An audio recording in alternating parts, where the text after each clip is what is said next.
From the Stifel Financial Sports Studio, Tom Ackerman. We welcome you, and I hope everyone's having a lovely Easter morning or Passover, however you're celebrating your Sunday with us today. Great to be with you. Tom Ackerman with you. We celebrated Easter morning in our home this morning, and Easter to me always brings a lot of hope and love, and I hope that it is bringing the same to you and your family wherever you may be. We have Cardinal baseball, City soccer, Battlehawks football, Blues hockey, Masters golf. I mean, where else should we go? We've got it all, and there's even more than that going on right now. This is a great time of year. I put a poll out, I remember, on Twitter about what's the best sports month. October was one choice. March was another choice, and April finished third, with October barely edging March, if I recall, and April finishing a distant third. I think April's sneaky good. I mean, April's got it going on. Major League Baseball is in full swing. You got the Masters, and of course, we mentioned what's important to a lot of people around here, soccer and XFL, and certainly the NHL has faded here in St. Louis, but for a lot of cities and a lot of markets, it's just about to get good. We know how that can be. We've experienced that for a long time here. Without a playoff team for the first time in quite a while, but I'm certain the Blues will get back to things in short order. They lost yesterday to the Wild 5-3. Quinnipiac, do you see that? Won the Frozen Four. They won the national championship in college hockey. They beat Minnesota. It's the first time since 1977 that a NCAA Division I champion in basketball and hockey came from the same state. UConn and Quinnipiac gets the victory yesterday. They do it in overtime. 10 seconds into overtime, they beat the Gophers, who I believe are fairly heavy favorite going into that. So congratulations to them. All right, let's get right to it. Let's get to baseball. Drew, give it to me. 9 in 60, please. You'll have it. I know you will. Well, we'll get to it in just a moment. I'll wait. You just let me know when you got it ready to go. And it is the Cardinals and the Milwaukee Brewers, the two division rivals in the National League Central. They're playing each other in Milwaukee. We have City taking on Seattle. You have the Battlehawks taking on Vegas, and Dan Reardon is going to appear twice at the Masters in Augusta this morning on KMOX at 10:45 and 11:45. The Cardinals are a team that had to get a victory yesterday. I know that sounds ridiculous because it's April 8th, but they had to get it. It was an absolute must, and they were able to pull it out, and here's how it sounded. Early on, the Cardinals get a 2-0 lead by way of a sac fly by Nolan Arenado, and then this. The 1-2 pitch. A broken bat looper into right field, dropping, and that's a hit. Carlson's going to score. 2-0 Cardinals. That cost Contreras a bat, but he gets an RBI out of it. His second, wearing the birds on the bat. Yes, indeed. John Rooney had it. Do you have it now, Drew? Do you want to play it? Here it is, 9 in 60. From KMOX Sports. Play ball! Hi, I'm Paul Goldschmidt. Time now for a look at yesterday's game with 9 in 60. The 1-2 pitch. A broken bat looper into right field, dropping, and that's a hit. Carlson's going to score. 2-0 Cardinals. Delivery to Arenado's hit high and deep.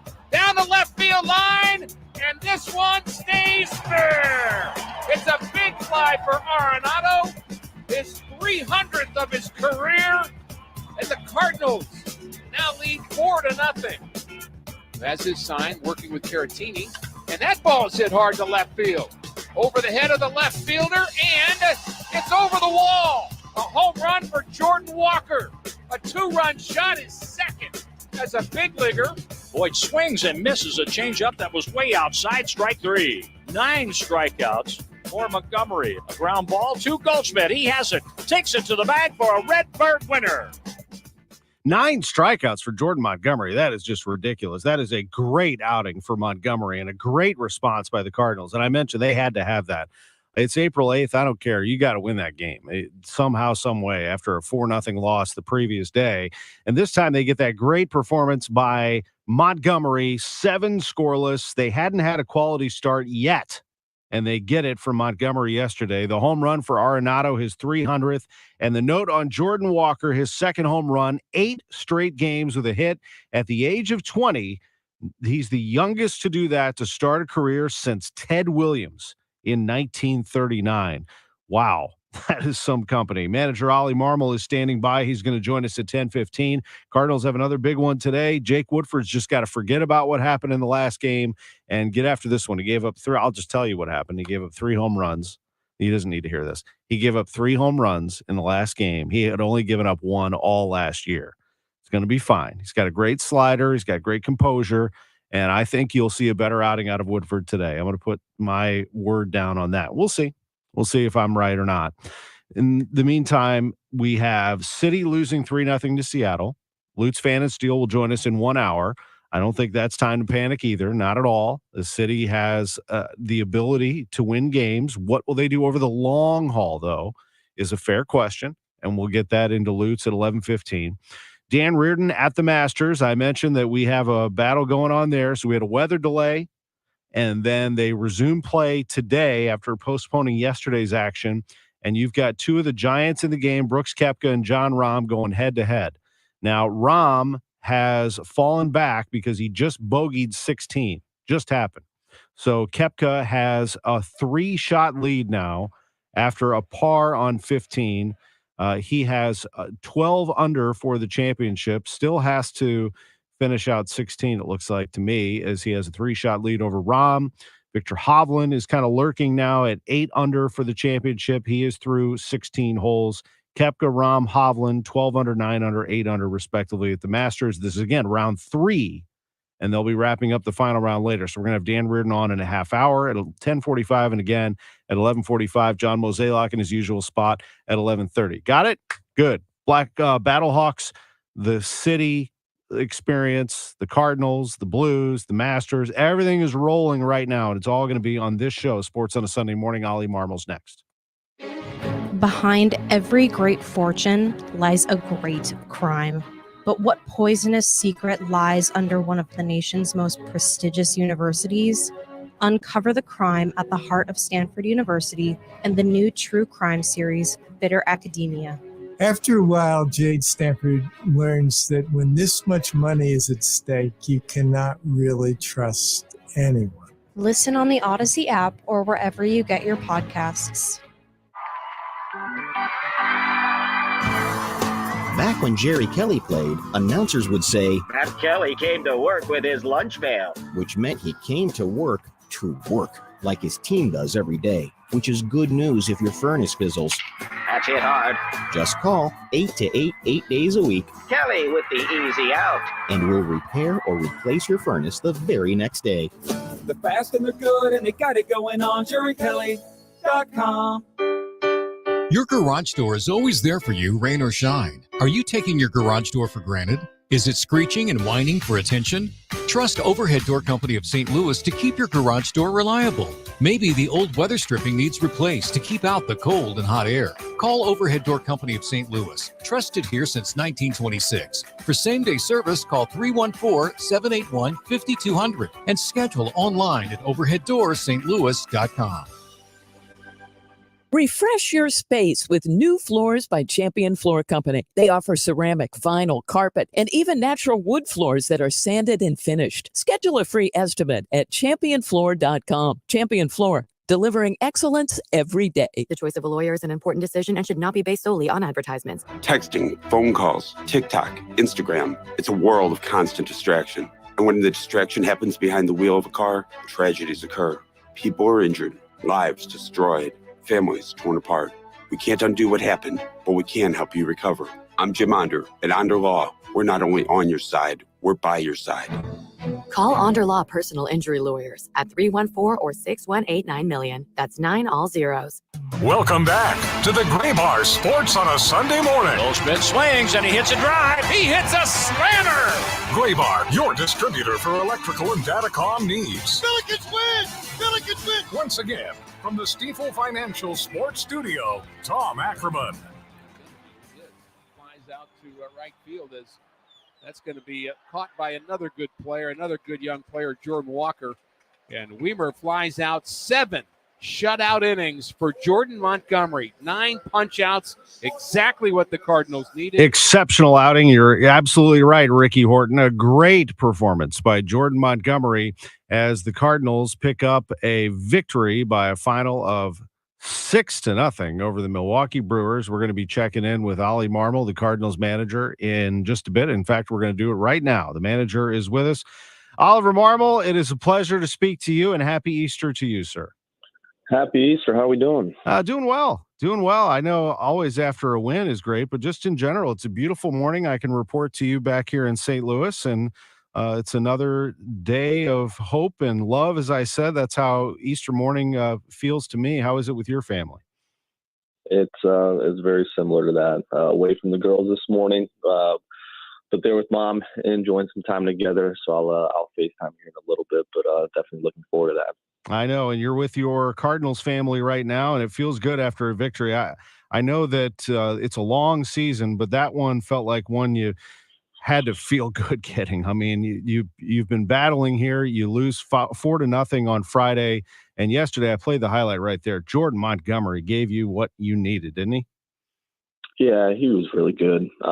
Just a really good mix of the four seam, the sinker, got a lot of swing and miss on the changeup, but really, really good outing, and gave us 7 innings. It's exactly what we needed. I love the way he changes speeds and the way he goes about it. You've seen it from the beginning, and I think that you said it. You know, this rotation, it's one turn through the rotation. And you said it to me. You understood the concerns that were out there, but over the long haul, you do have confidence in this staff. No, we really do. We broke with this staff for a reason. We do trust them, and they're going to be better than what they showed the first time through. Yesterday was a really good example of that. We're looking forward to seeing Woody today, and then Matt, and all the way through in Colorado. So, yeah, we have a lot of confidence in our guys. First week didn't go the way we wanted it to. Now, we saw Jake Woodford. We saw him all through spring training, but not just that. We've seen him over the last few years, and he's as good as he's ever been with that slider, isn't he?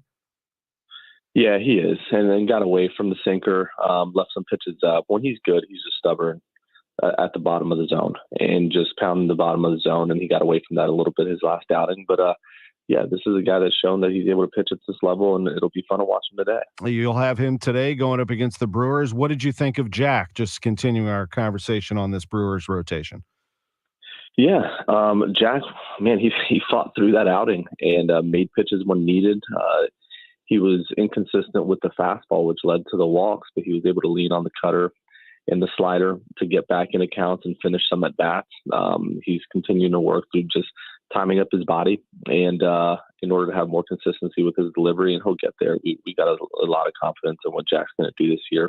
But yeah, was still able to battle through that for sure. Now you have a chance to win the series, and here's the other reason. Your team flat out played some ball across the board yesterday. You had the defense, you had the pitching, and did you have some offense? Let's get to it. 2-0 Cardinals with the lead. We mentioned it earlier on the show. Arenado with the sac fly, Contreras with the RBI single, and here comes in the third inning, Nolan Arenado. 2-0 Cardinals as we play in the third. Next delivery to Arenado's hit high and deep. Down the left field line, and this one stays fair. It's a big fly for Arenado, his 300th of his career, and the Cardinals now lead 4-0. 300 career home runs. Guy averages 30 a season and a Gold Glove a season, might we add. He is an elite talent, isn't he? He's incredible. The way he goes about his work it's fun to watch, man. This is a guy that shows up, he's all business, and he's got one thing on his mind every day, and that's how do we win? And you love competing with those guys because the guys around him, they build off of that, but he's unbelievable in the way he goes about his work. It's extremely detailed, one of the most competitive athletes I've ever been around. I'm glad he's on our side. And you had a lead at that point of 4-0, and this inning was not over. By the way, Arenado, for those who didn't see it, yanked one down the line in the first inning, and that ball nearly went out. It just missed by, I'd say, a few feet, and the Cardinals had themselves a long strike, basically, and then he goes out and he pulls one down the line this time, and it goes fair. Pretty cool, as Arenado gets that 300th home run. Then this inning is not over. Arenado homers, the strikeout to Contreras, but Tyler O'Neill draws a walk. That's key because the second out was made by Taylor Motter, a fly out to center. Here comes Jordan Walker. Has his sign, working with Caratini, and that ball's hit hard to left field. Over the head of the left fielder, and it's over the wall. A home run for Jordan Walker. A 2-run shot is second as a big leaguer, and the Cardinals lead 6-0. He killed that thing, and Jordan Walker now with hits in 8 straight games. Ollie, remarkable. Yeah, he's doing a really, really nice job. That homer yesterday, even on that call, you can hear his line drive over left fielder's head, and it just keeps going. This kid hits the ball extremely hard, and when he gets it off the ground, it's got a chance. But he's doing a really nice job of slowing the game down. He's under control. He's not making the moment any bigger than it is, and it's been good.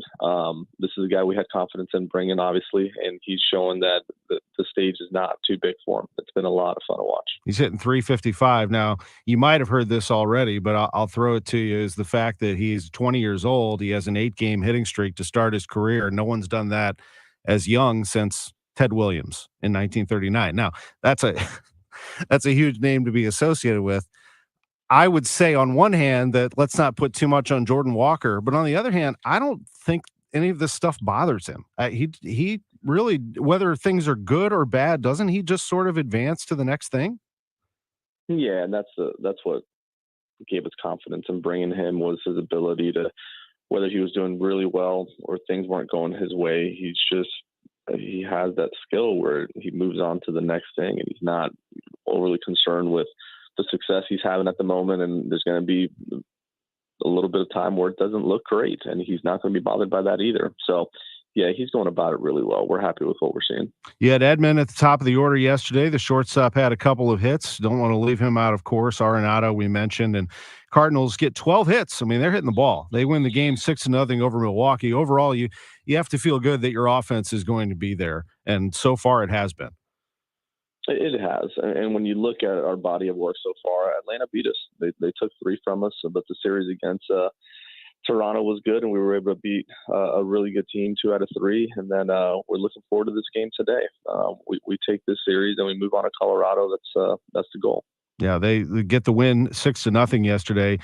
Even in that game against the Brewers, the 4-0 loss to Milwaukee, there were some bright spots in there, but the Cardinals have a chance to win this series now and get out there and finish this thing. Ollie, you also have, unfortunately, an injury to contend with. What can you tell us about Packy Naughton? Is there any information right now on his forearm? Yeah, waiting on our trainer Adam to come in. At the moment, we believe that it's just a forearm strain. We'll have a lot more detail over the next 48 hours as he does some more exams. But at the moment, it's looking like a forearm strain. And for that, you were able to get Genesis Cabrera up and running? Yeah, he joined us yesterday. He had recently thrown 2 innings, 27 pitches the day before, so he had yesterday off, and he'll be live today. Not too bad. Your lefty depth is that, but Zach Thompson yesterday getting out of a jam as well. Yeah, he did a really nice job. Got the bases loaded there against Voit, who we know well. This is a guy that hits righties better than lefties. We leave Thompson in the face of him. He threw the breaking ball underneath the zone to punch him out. Really nice pitch, but this is another guy that's just continuing to take steps in the right direction in his career, with just slowing the game down. And in that moment right there, specifically not letting that spiral, that's a big step for him. I was watching that game with some family. This is before Zach pitched. It was early in the game. You're up 6-0, and I turned to some family members and I said, I'm pretty confident this game is not going to be 6-0 in the end. It's Milwaukee. I mean, crazy things happen in this game. And it ended up 6-0. I mean, that says something about your staff. And Montgomery, of course, but Zach and the rest of the team, a confident victory. I wanted to throw this out to you, too. I know you and I talked about the Tyler O'Neill thing way earlier that it became a national topic. I was a little surprised that it became such a topic. I guess because the Cardinals are really popular and everybody has an opinion about the Cardinals, but I kind of put it to bed in that you and I discussed it, and I don't see when you in your messaging much of a difference from what you had last year. Ollie, I've always found you to be direct and straightforward, and if you feel something, you say it. You're the manager of the team. I mean, is that how you feel? It is, and this is a situation that in-house, to be very clear, is a non-issue. And with Tyler specifically, this is a very talented player, and our job as a staff and as a club is to make him a winning player. We spent over an hour and a half over the last couple of days, and this is a guy that he gets it. He's appreciative of where we're at today, and we're looking forward to moving on. This is never, Tom. It's never personal. This is strictly accountability to the goals and the things that he wants for himself and he wants for this team, and we're going to hold him to that. So this is a small little blip in the season for Tyler, but the reality is a lot of good will come from this. I can guarantee you that. Because from my observation, no one's been more of a champion for Tyler O'Neill than Ollie Marmol. I mean, you told me right away, let's take the potential off of his name and understand he's going to have a big year. But I think just overall, everybody on this team is going to have some conversation with Ollie Marmol moving forward. That's what this is about. It's about winning and about playing the right way. Finally, just when you look at today's game, that's one thing. You got Jake Woodford. I hope the best for him, of course, but I'm always thinking about when Adam Wainwright is going to be able to take the next step. Just an update on 50, if you can, and what he's been doing. Absolutely, yeah. He threw a 33 pitch bullpen yesterday and felt really good coming out of it. He'll have 2 days off leading into a bullpen on Tuesday. And then that's when we'll reevaluate and figure out what's next for him, whether that's a live BP or where do we go from there with a rehab. But at the moment, he's thrown a couple bullpens that they both have felt really, really good. That's good to hear. I appreciate this time very much. We'll let you get back to it. It's always great to hear you on KMOX Radio, Ollie. No, I appreciate it, Tom. Thank you very much. Oliver Marmol, manager of the St. Louis Cardinals, with us every Sunday morning at 10:15. He is live from the ballpark in Milwaukee as the Cardinals get set to take on the Brewers. What a busy time this is. City, we'll hear from Lutz Pfannenstiel at 11:15. The Masters is going on. We'll give you a leaderboard update after the break. We have Dan Reardon at 10:45. The Blues lost yesterday. Don't you worry, Battlehawks fans. I'm all over it. Battlehawks with a great win yesterday in front of a big crowd, and it's time for everybody to recognize what St. Louis is. It's a sports town, period, end of story. It's not a football town, a baseball town, a soccer town, a hockey town, or whatever you say town. This is a sports town. And we'll reinforce it next on KMOX. Attention men, the St. Louis Men's Clinic is now the local distributor for a revolutionary new device for the treatment of ED, the Phoenix, a wave therapy device you can use at home. No more visits to the latest out-of-town wave therapy clinic.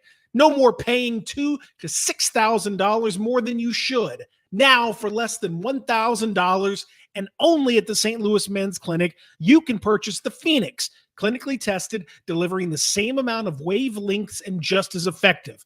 Call the St. Louis Men's Clinic today and ask about the Phoenix, a wave therapy device for the treatment of ED, self-administered in the comfort of your own home and at a fraction of the cost. Get started today. Call the St. Louis Men's Clinic at 314-282-8700. That's 314-282-8700 or stlmensclinic.com. Locally owned and operated and a preferred partner of the St. Louis Cardinals. KMOX Enter Service Weekend, sponsored by Air Comfort Service Heating, Cooling, and Insulation. Hi, this is Ken Newbold at Newbold Toyota. If you're worried about gas prices, Toyota has the most models of hybrid electrics in the industry. From the best-selling Camry to the best-selling RAV4, we've got it all. So come see us. That's Newbold Toyota in O'Fallon, Illinois, or newboldtoyota.com. You'll be sold on Newbold. This is the start where the early birds start getting their prices for air conditioners.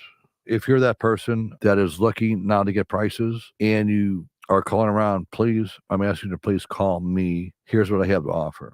It's going to be simple. It's going to be straightforward. It's common sense language. And I won't give you a science lesson on what works for you and works for your house and works for your budget, which will lead you to savings of thousands of dollars. So if you want straight shot, get your prices, talk to people, call me first, call me last. Bart Inman at 314-293-2600. Again, it's Bart Inman, 314-293-2600, or the internet thing. It is You got to get the spelling right. So it's Bart with a B, Inman with an I.com. Can I add this? Do we got enough time to add this? Save it in your phone under A, air conditioning. It works. My customers say it does work. God bless. Has anyone seen Roger? Where's Roger? It's time to open the jewelry store. Where is everyone? Did they all take the day off? At traditional jewelry stores everywhere, employees are quiet quitting and going to Diamonds Direct. Not just to work, but to shop. That's because even with employee discounts, Diamonds Direct offers all shoppers better selection and much better value. As a true direct importer of diamonds, Diamonds Direct has long-standing relationships deep in the world diamond industry, as well as the best diamond cutters across the globe, so they can say the quiet part out loud without the middleman markups. Diamonds Direct offers customers bigger, higher quality diamonds at a lower cost every day. Not to mention the best selection, the best customer service, best warranties, and best overall experience. Hello. Quiet quit paying too much for your diamonds. Go to Diamonds Direct. You won't be alone in how happy you are. Diamonds Direct. Your love, our passion. Get details, directions, showroom hours, and more at diamondsdirect.com. Some people won't give you the real talk on drugs, but it's time we know the facts. Fentanyl is often laced into illicit drugs and used to make fake versions of prescription pills. You can't see it, taste it, or smell it. Suppliers mix fentanyl into their products because it's potent and cheap, and the dealer might not even know. Keep yourself and others safe by knowing the real deal on fentanyl. Get the facts. Go to realdealonfentanyl.com. This message is brought to you by the Ad Council. Welcome back to the Gray Bar Sports on a Sunday morning. Goldschmidt swings and he hits a drive. He hits a slammer. Gray Bar, your distributor for electrical and datacom needs. Billikens win. Billikens win. Once again, from the Stifel Financial Sports Studio, Tom Ackerman. Welcome back to the show. I am Tom Ackerman. Great to be with you. And this is an exciting time to be a St. Louis sports fan. How about the St. Louis Battlehawks yesterday? They pick up a win 21-17 over Vegas. I am thrilled for so many people. Anthony Becht, the head coach, he is just so much fun to watch on the sideline, yelling and screaming and jumping with that headset on the fake punt that scored the touchdown. They drew the Battlehawks a little closer, and then they end up kicking a field goal, going to OT, and winning it 21-17. I'm happy for all of the players who work extremely hard and are trying to make a name for themselves. Most of them are players who went for a spot in the NFL and got told no. So they have made it to the XFL, and eventually they're going to get another crack at it if they play for this team, because this team's getting some attention. And that's where I'm going next. This is an incredible performance by St. Louis. Absolutely remarkable performance by St. Louis. The St. Louis crowd has done this now 3 games in a row. Let me give you the attendance figures. They finally played a home game in week 4, and they drew 38,310 to the Dome. In week 5, they drew, the next week, 35,868 fans to the Dome. The final of this 3, and they have 2 more to go because they're finished with their road games.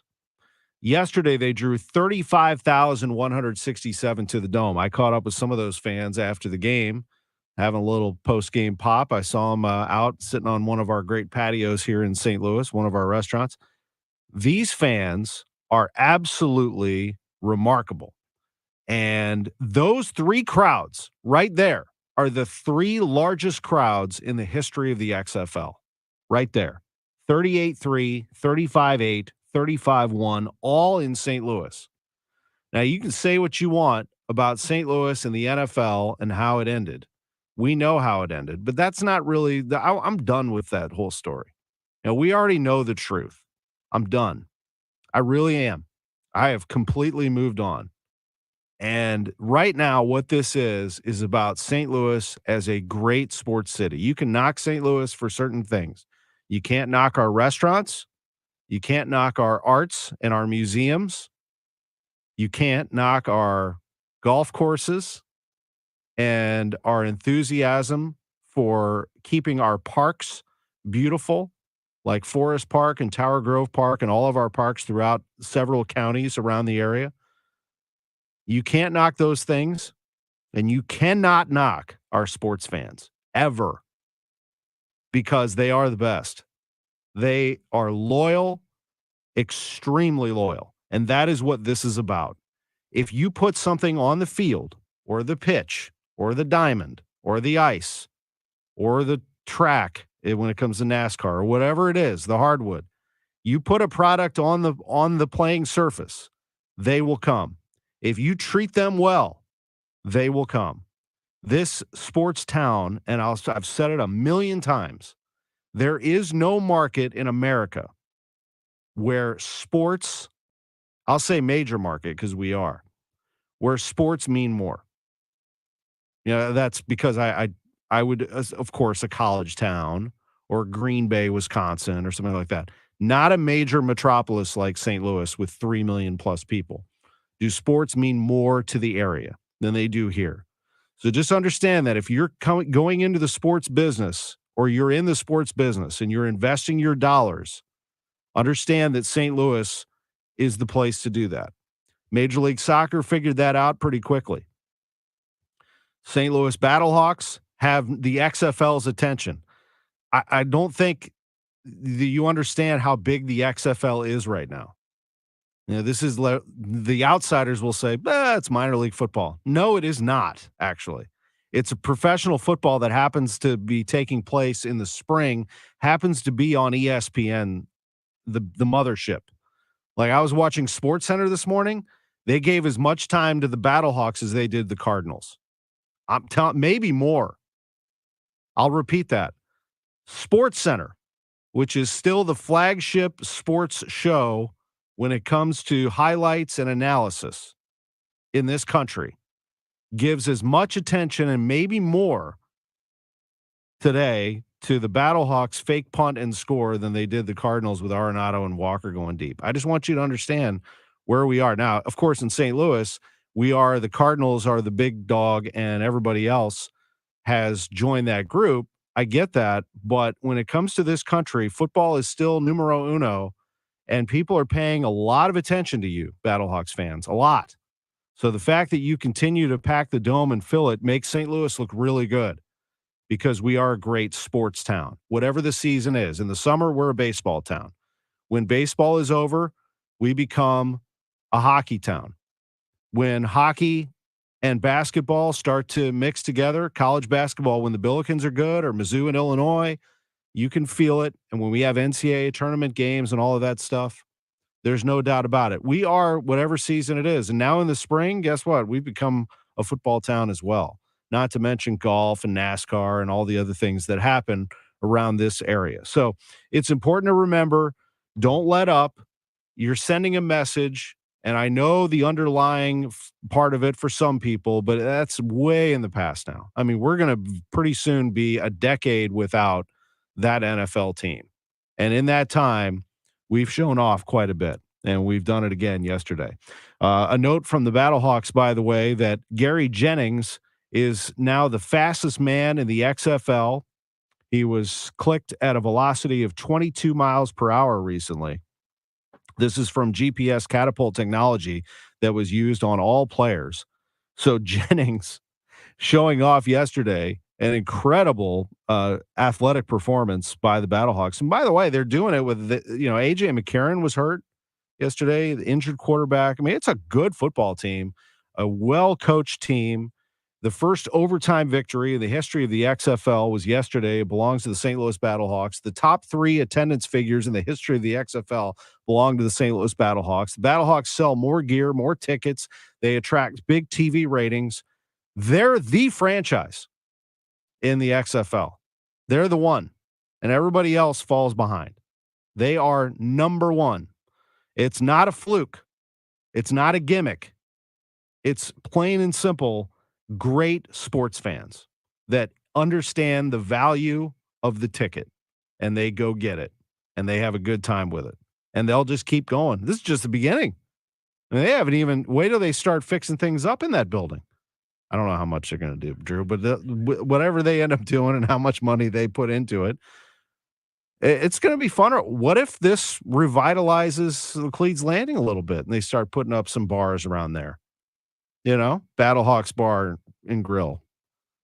I mean, I don't know. This could be that side of the city, and we all talk about how downtown West over here needed a boost. What about there? What about around the Dome? Doesn't that need desperate rehab all around there? This could be the start of that too. So congratulations to everybody involved, especially that football team and those players who are getting the job done. They're good. I mean, don't let that place get a playoff game. Oh, my goodness. You think that was loud yesterday. Wait till they get a playoff game in there.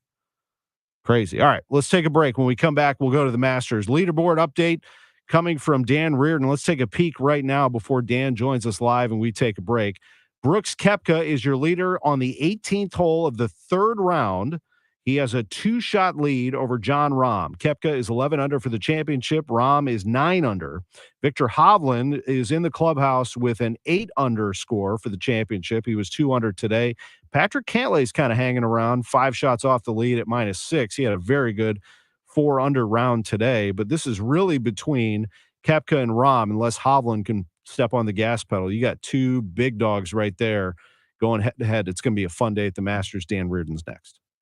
Broadcasting from the Underlaw Injury Lawyers, GetJim.com studios. KMOX. Hey, this is Dave Glover. Let's vote for Ophthalmology Associates as best laser eye treatment in STL Magazine's A-list competition online at stlmag.com. Every 36 seconds, a vehicle is stolen in the United States. Cars are an important investment, and you have the power to protect it.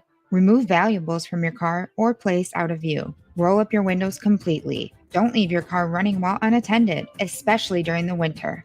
And always lock your doors and take your keys or fob with you. If you know something about a vehicle theft, call us at 1-800-TEL-NICB.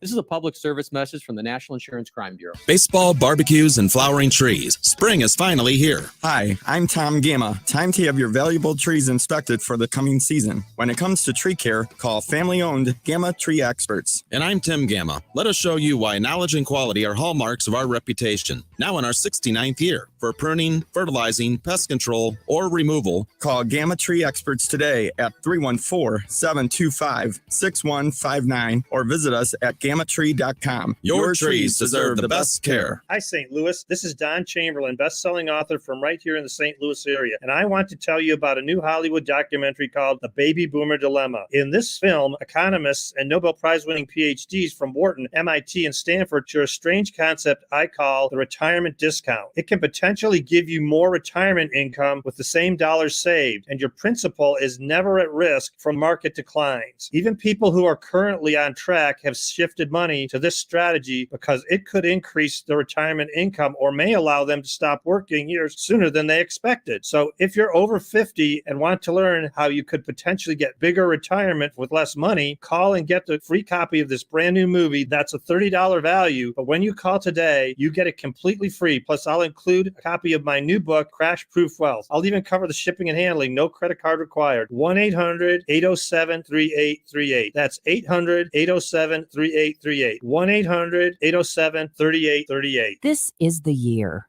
This is your year. Don't you deserve to spend this beautiful spring, summer, fall season enjoying your outdoor space? You know, where you walk out the back door into your beautiful sunroom or screen room and then out onto the deck, down the stairs to your beautiful patio covered with a pergola, maybe a built-in barbecue grill with a fireplace or a pizza oven, or who knows what you're imagining as your perfect outdoor space. But you deserve it. And Chesterfield Fence and Deck can make it happen. Chesterfield Fence and Deck. They're truly one of the best. They've been around for 55 years, a third-generation family-owned company with a great reputation.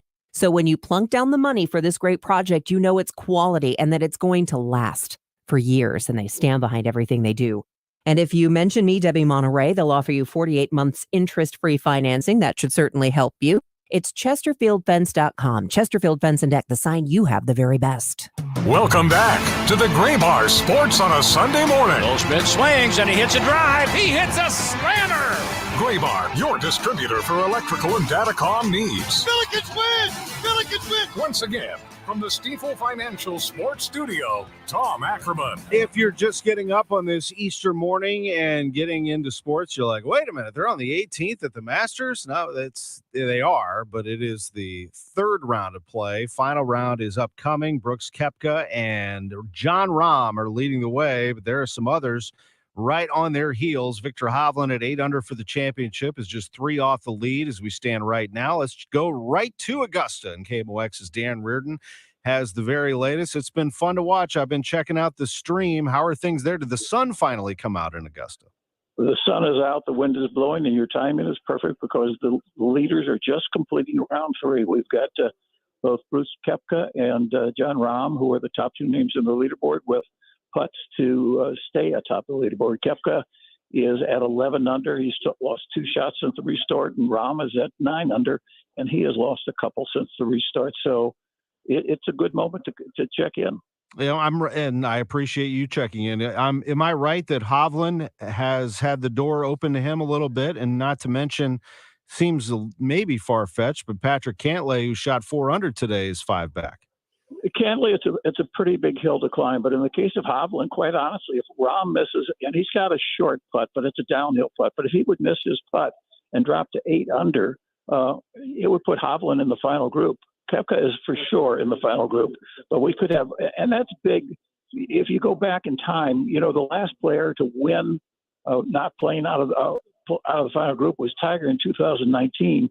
But then you need to go a little further back to that. I think Sergio would have been the last one to come from behind to do that. So final group is a big thing for the players, particularly here at Augusta. Koepka is such a competitor. I've had so much fun watching him through the years. Of course, we saw him here in St. Louis win the PGA Championship at Belle Reve. Then he came right back at it. I walked with DJ and Brooks down the stretch. They were going head-to-head, although not in the same group at Bethpage, but chasing things down as well. That was a lot of fun. He is, however, coming off a little bit of downtime. How would you explain the comeback of Brooks Koepka here, Dan? Well, he clearly states that, for 18 months he was not healthy, that he had major knee surgery. In fact, it was creative major knee surgery, never been done before by the surgeon that operated on him, and didn't actually feel that he could bend his knee in the way that he needs to play golf until last December.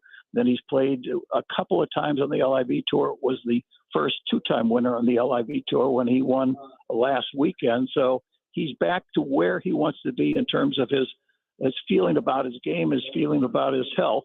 It'll be interesting to see how he handles the final day. And, Tom, if I'm going to handicap and by the way, both of them made their putts, so they will finish in that final group with a 2-shot differential, and then Hovland will be third at 8 under. If I'm going to handicap, here's what I'm going to tell you.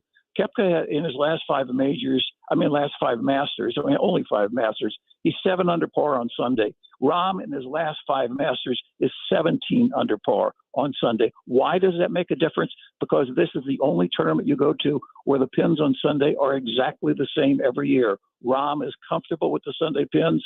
Koepka has not shown that. The best he has shown here was when he chased Tiger in 2019 to the finish line. He was the only one to do that. He's probably the better putter inside 10 feet. Rahm is probably the most erratic in terms he'll throw bogeys and birdies at you. It's going to be an interesting day. And then Hovland, how much is that 5 birdie run an aberration of where he really is with his game? Because he did go with 5 consecutive birdies on the back 9. But other than that, it's been sort of an indifferent performance for Victor. How about Koepka had a shot that landed on the front? It actually checked up, and then on 15, it ends up holding up on the front fringe of that green. On any normal day, that thing probably rolls off, but it was wet and they hadn't cut it, had they, Dan? I think hadn't cut it is the key. The wetness probably came into play with the spin on the ball, but it stayed comfortably out of the water. And then we saw Sam Barrett right after that do exactly the same thing. So that bank isn't nearly as perilous as it typically is, but it probably gave him a little skip of a heartbeat or two as he watched it spin back down. And actually, the other thing about that is neither Rahm nor Koepka had any birdies coming in on the final 9. On the final 9, they played those 9 holes no better than 1 over or even par. So they didn't take advantage. This is going to be a course that's going to be a little bit challenging to the players. Ordinarily, the third round of any tournament at a major, the scoring average goes down because the players putting up the high numbers disappear from the field. Today's third round wrapped up with the scoring average going up almost a stroke. So that's completely contrary to what you expect. Now, the members, the committee, they will set this course up where it'll be challenging on the front nine. It'll give birdies on the back, birdie opportunities on the back nine. That's the tradition here at Augusta. But I think the wind is enough. The temperature is not an issue. Rain is not an issue. I think the wind is enough as this course dries. And one other thing, the day after the rain, you get mud balls. It's not the day of the rain. It's the day after the rain you get mud balls. And it could come down to just a bad break. Wow. What did you think about the last 36 hours and how they've handled the situation with 3 trees going down on the course, Dan? Yeah, that was bizarre. And honestly, I had actually walked by those trees earlier in the day. It's just such a weird circumstance. Look, I think the biggest question is, were those newly planted trees or had they been there for a long time? You don't know at this golf course how much they're able to change things like that. But fortunately, no spectators were injured or patrons are injured when they came down. And that's because they had blown the horn earlier and started to evacuate the course. And they blew the horn and let them come back out. But not enough people had made it back out to 17. Probably if we had not had an interruption of play, that tree was still coming down and the injuries would have probably been more likely.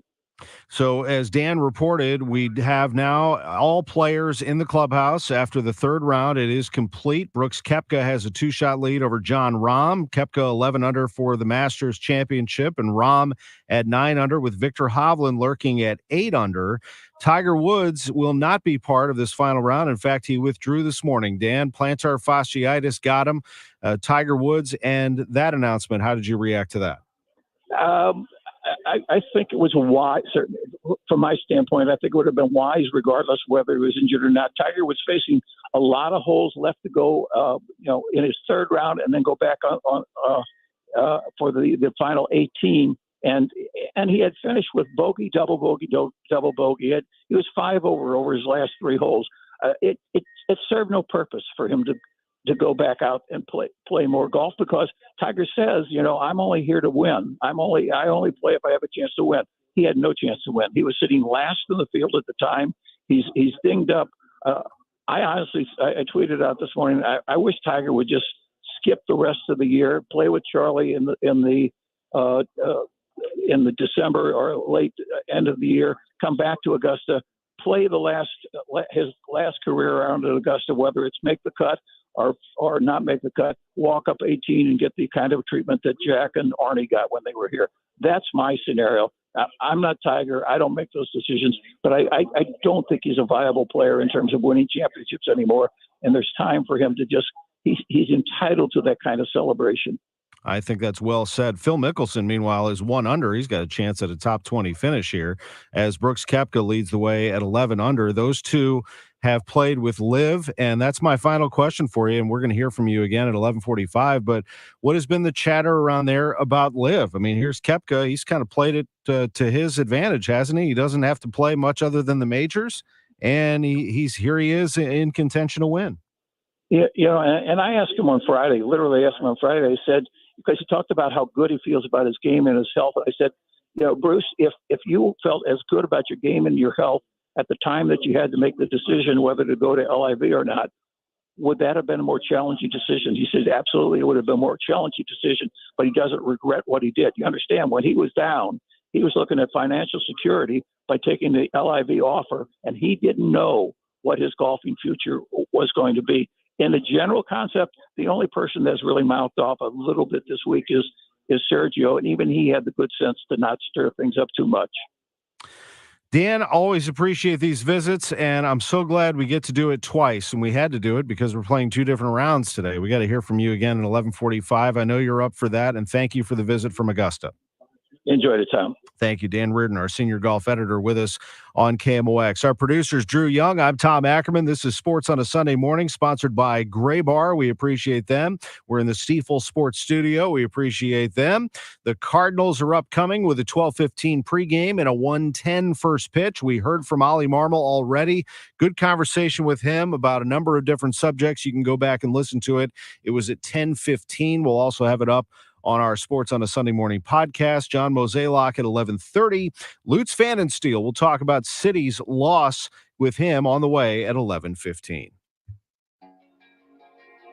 In the heart of South St. Louis County, seniors have found happiness and a carefree lifestyle at Garden Villas South Independent and Assisted Living. Happiness awaits at Garden Villas South. Our highly experienced staff customize services and personalized care to exceed your expectation for just one all-inclusive monthly cost. There are no added fees based on levels of care, no community fees, and no buy-ins. Deposits are refundable too. Affordable, catered living for one monthly cost. That's happiness. Special rates are happening now with savings up to $500 a month. Stop by and take a tour today. Walk-ins are always welcome. Or plan a complimentary breakfast, lunch, or dinner tour that fits your schedule. Garden Villas South, Independent and Assisted Living. 314-843-7788. That's 314-434-7788. Or find us at delmargardens.com. You know the Midwest Money slogan, isn't cash in the bank better than scrap in the drawer?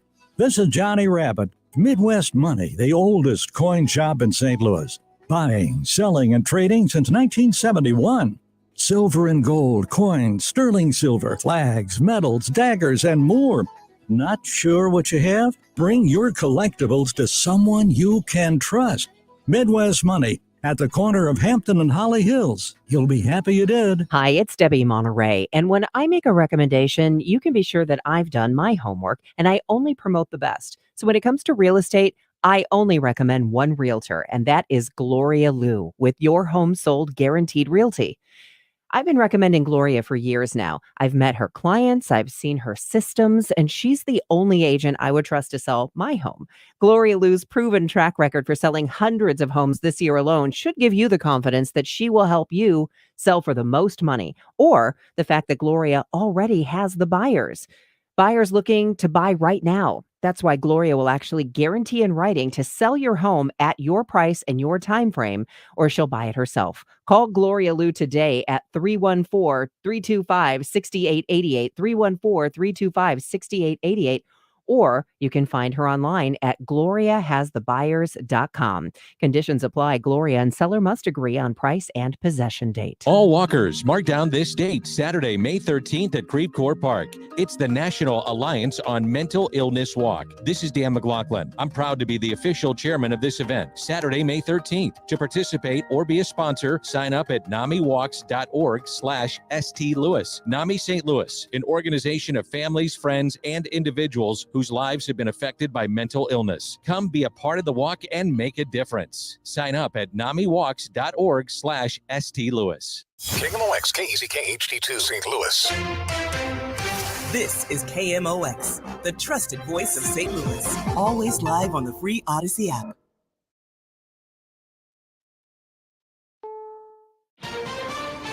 This is CBS News on the Hour, sponsored by Steel. I'm Linda Kenyon in Washington. A federal judge in Texas has suspended approval of a widely used abortion drug which has been on the market for more than 2 decades. Katie Glenn with Pro-Life America says the judge made the right decision. Just because the FDA has been getting it wrong for 23 years is not a reason to continue to get it wrong. New York Representative Alexandria Ocasio-Cortez tells CNN she believes the Texas judge got it wrong. It is an extraordinary example of judicial overreach. The grounds of the ruling are just completely discredited. Pope Francis celebrated Easter Sunday Mass in St. Peter's Square, where he spoke about the evils of war. May there be a resumption of dialogue and a climate of trust and reciprocal respect between Israelis and Palestinians, so that peace may reign in the Holy City and in the entire region. A jury in Austin, Texas, has found an Army sergeant guilty of murdering a Black Lives Matter protester during the George Floyd demonstrations in 2020. Now the governor wants to pardon him. Reporter Chris Fox is in Austin. Governor Greg Abbott took to social media saying Texas has one of the strongest stand-your-ground laws on self-defense, and he's swiftly working on pardoning 37-year-old Army Sergeant and Uber driver Daniel Perry. He was found guilty of first-degree murder. State prosecutors claim he ran a red light driving his car through the marching protesters. 28-year-old protester Garrett Foster, armed with an AK-47, approached the car. Perry then unloaded a .357 Magnum into Foster. The Austin jury did not buy the claim of self-defense. Another train derailment involving a Norfolk Southern train, this one in Jasper, Alabama today. 11 cars derailed, spilling some diesel fuel and engine oil. No reports of danger to the public. Today's incident follows 3 previous derailments, including one outside of Pittsburgh yesterday. Here's KDKA TV reporter Lauren Linder. A spokesperson for the railroad company tells me that it involved 5 empty steel cars. We could see tank cars that typically carry hazardous materials attached to the train, but didn't derail. The Norfolk Southern spokesperson would not confirm this information. I did reach out to the NTSB, and they tell me they do not plan to investigate this incident. A derailment in February in East Palestine, Ohio, leaked hazardous chemicals. Tiger Woods has withdrawn from the Masters today, saying he re-aggravated an old injury. If he was on a flat course, he might not have the difficulty he has trying to contend with the severe elevation of Augusta National. And given the wet and chilly weather that we've seen here at Augusta, it just seems to have been too much for Tiger. This is CBS News. Find tools for the job site or your own backyard at over 10,000 authorized local steel dealers. Find yours at steelusa.com, STIHLUSA.com. Mid-America's most trusted source for news. KMOX. At 11:03, we have sunny skies and 60 degrees downtown at the Gateway Arch. Good morning. I'm Scott Jagow. Our top story this hour, the political fallout continues over 2 members of the Tennessee House being expelled. The 2 Democrats were kicked out over a gun control protest on the chamber floor. Republican consultant John Hancock says the optics aren't good, but there are protocols that need to be followed. I don't think those members should have been expelled, but what they did was wrong. They could have been censured by the legislature. That would have been appropriate. Democrat Michael Kelly notes the 3 members participated in the protest. They expelled the 2 African Americans, but kept the 1 white person. I mean, it's so blatant what is going on. The whistles that are going on inside the Republican Party, it's sickening.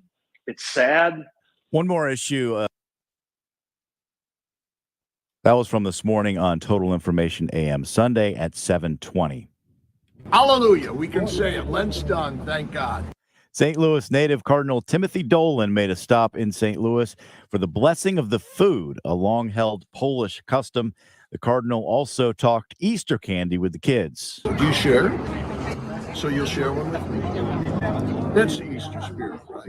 Way to go, ladies. Dolan presided over one of the most dramatic gestures of the liturgical calendar at St. Patrick's Cathedral in New York, where he resides now. Police are still searching for the person who shot a man outside Jet's Pizza in Creve Coeur Friday. Police Captain John Romas told Fox 2 that the suspect got into a car and drove away. He remains at large. The victim's injuries are not considered life-threatening. They do know each other, and there's no anchor to this area, so it is. It seems like it may have been traveling through the area or something like that. The shooting happened after 2 p.m. at a shopping center on Olive Boulevard. After being shot, the victim ran to a nearby Deerbergs where employees called 911. Maria Aquina, KMOX News. The U.S. women's national soccer team is in town. They arrived at Lambert to several hundred cheering fans. They're playing their second-to-last match before the FIFA World Cup this summer in New Zealand and Australia. The Tuesday match will be against Ireland at City Park, 6:30 p.m. Beautiful Easter Sunday in store, high near 70 this afternoon. Overnight lows, not too bad, 45, 71 tomorrow, mid-70s on Tuesday. We're up to 80 for Wednesday and Thursday. No rain in the forecast right now. It is 60 in St. Peter's, 63 in Florissant, 60 downtown at the Arch. I'm Scott Jagow, KMOX News. This is the Graybar Sports on a Sunday morning. Goldschmidt swings and he hits a drive. He hits a slammer. Graybar, your distributor for electrical and datacom needs. Billikens win! Billikens win! Now from the Stifel Financial Sports Studio, Tom Ackerman. Welcome back. It is Sports on a Sunday morning, hour number 2 as we get going here. Lutz Fan and Steel will be joining us in just 9 minutes to talk about City's loss to Seattle last night, 3-0 out in Seattle. The big news from the Masters is that Tiger Woods has withdrawn before the resumption of the third round. He announced that this morning. That ends his streak of completing all 72 holes of every tournament he's played at Augusta as a professional. That announcement 90 minutes before play was to begin that Woods had withdrawn with an injury. Then he said on Twitter that he had re-aggravated his plantar fasciitis. Woods finished his second round in cold driving rain yesterday, made the cut on the number at 3 over, extended his master streak to 23 straight cuts made, tying Fred Couples and Gary Player for the longest in history. He's won the Masters 5 times, but it's a fair question to wonder whether he will be able to do it again. But he does have an injury that's going to keep him out at least this year. I think we've learned never to count out Tiger Woods, so we'll just leave it at that. But we'll continue to monitor what he looks like as the year goes along. Now, what do we have in front of us? Brooks Koepka and Jon Rahm, who are fighting going into this final round of the Masters. They will tee off shortly. They just finished their third round, and Koepka and Rahm finished today 1 over each, and so they are still 2 shots apart. Koepka 11 under for the championship. Rahm is 9 under going into this final round. They both just wrapped up their 18th hole of the third round moments ago. Now, Victor Hovland of Norway is right back into it. He has climbed into contention at the Masters. He is the world's 9th-ranked player. I think he gets forgotten sometimes, but he's a top 10 player in the world. And he strung together 5 straight birdies on the back 9. He is now 8 under for the tournament, 4 shots behind Koepka in the round, and then Koepka with a bogey makes it 3 shots. I mean, he's right there. Hovland became just the 3rd player since the end of World War II to birdie holes 11, 12, 13, 14, and 15 in the same round at the Masters. I'm going to repeat that from the Elias Sports Bureau just so you hear that and understand how good Victor Hovland is. He is the 3rd player since the end of World War II to birdie holes 11, 12, 13, 14, and 15 in the same round at the Masters. That is incredible. The last one to do it's Paul Casey in 2018. The streak ended when he made a par on 16. So he is right now right on the heels of Jon Rahm, 1 shot behind him, and 3 off the lead, Brooks Koepka. So I believe this is a 3-man race going into this final round. We will have an update from Dan Reardon at 11:45. Cardinals play at 1:10 today, 12:15 pregame. John Mozeliak is with us here in about 20 minutes at 11:30. We had Ollie Marmol, the Cardinals manager, last hour. The Cardinals throwing Jake Woodford today against the Brewers. The big question is, where are they in terms of their health in the bullpen? Packy Naughton with a forearm strain. He had that examined. We'll get an update, hopefully, from John Mozeliak here at 11:30, but they did bring in Genesis Cabrera. Now, Cabrera has had some control issues, and Naughton actually beat him out for that second lefty spot in the bullpen. Zach Thompson's clearly been the best lefty, still has an ERA of 0. But Naughton got hurt. He has a left forearm strain, and we'll see how severe that is. He threw a pitch and walked Christian Yelich and then kind of clenched his fist and held his arm. He had an MRI taken, and the fact that we haven't heard anything yet, don't know whether that's good or bad, but we'll hear hopefully pretty soon about Packy, who I think is an important piece to that bullpen puzzle. But Zach Thompson was great yesterday, getting through his jam that he faced in the 8th inning. Jordan Montgomery was the best lefty of the day. He went 7 scoreless yesterday. Arenado hit his 300th home run of his career. Jordan Walker hit his 2nd home run of his career. The Cardinals won the game 6-0, a terrific outing by the Cardinals, who played today against the Brewers at 1:10. Battlehawks won yesterday 21-17 in overtime over Vegas. Blues lost 5-3 at Minnesota. And City, they lost again. They're now 5-2. They fell at Seattle by a final of 3-0. When we come back from this break, we will hear from the sporting director, Lutz Fan and Steel. Going into that, you'll hear our feature 90 in 60, so you can hear how the game unfolded, and then we'll talk to Lutz about all of those things and more.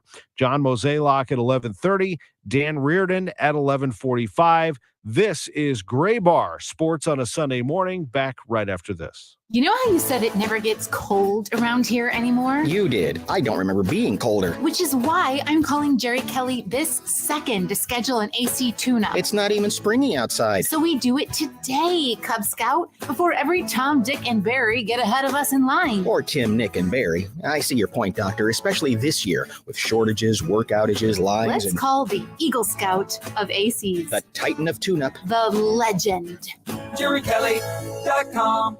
The choice of a lawyer is an important decision and should not be based solely on advertisements. No child's life should be cut short. When children were being fatally injured by window blind cords, Underlaw took up the cause. We worked with brave families and took on the manufacturers to have dangerous cords banned.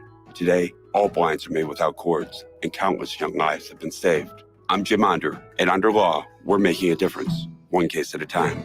Call Onder Law Personal Injury Lawyers at 314 or 618 $9 That's 9 all zeros. It's always a little scary when there's a power outage, right? Well, avoid that by calling Reinhold Electric to install an inline generator to your home or business or your vacation home. They do it all the time, and they work all over the state of Missouri and Southern Illinois. They can get you hooked up with an inline generator to your place so you don't go without power. EV charging stations, it's a hot item, and a lot of people are calling Reinhold Electric to get them installed. Call today, 314-631-1158, online, reinholdelectric.com. Tell them Bo sent you to Reinhold Electric. Tamara Green, a.k.a. Strawberry, was a beautiful, young, exotic dancer and mother of three who was gunned down months after she was connected to a wild party at the Detroit mayor's mansion.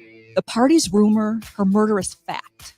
Who Killed Strawberry is Odyssey's riveting new true crime podcast. 20 years later, Who Killed Strawberry is still a mystery, although there are lots of theories about why she was killed. Was it connected to the party, to a grudge, or to something else? Listen on the Odyssey app or wherever you get your podcasts.